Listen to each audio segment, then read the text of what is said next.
Hello, আসসালামু আলাইকুম। কি অবস্থা সবার? সবাই কেমন আছেন?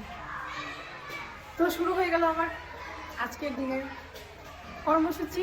School life. স্কুলে চলে আসছে। অনেকেরই মাথা ব্যথা, পরিবার বা কেন কাজে ঢোকে না, কেন কাজ করে না, তো এখন পর্যন্ত কেন কাজ করলো না বা কাজে ঢুকলো না।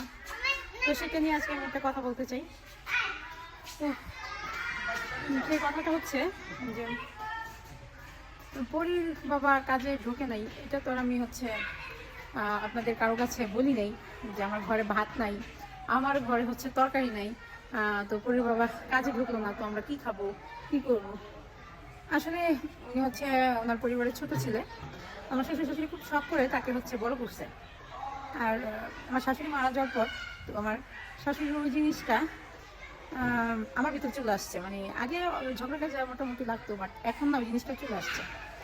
আলহামদুলিল্লাহ, আপনাদের দোয়া আমার হাজবেন্ড যদি আগামী 1 বছরেও কাজ না করে, সে যদি নিজের খরচটা নিজে চালাতে পারে, সো তাতেই হবে।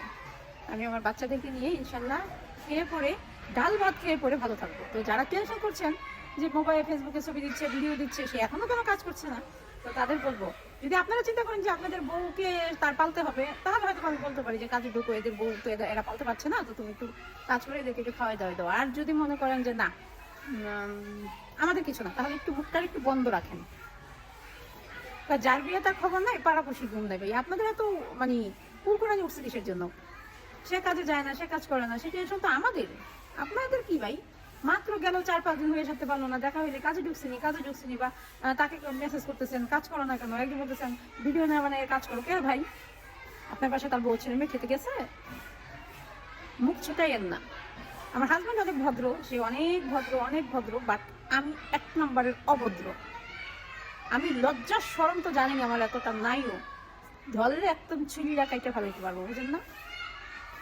এইটুকুই শুধু বললাম যে আমার হাজবেন্ড ভদ্র, আমি ভদ্র না। সে কাউকে কিছু বলতে পারে না, এটা তার ভদ্রতা। বাট আমি কিন্তু অনেক কিছু বলতে পারি। সে যখন প্রথমে দোকান দিল, না দোকান করতে পারবে না, দোকান করে দেখাই দেয় নাই, এখন আলহামদুলিল্লাহ দোকান আছে।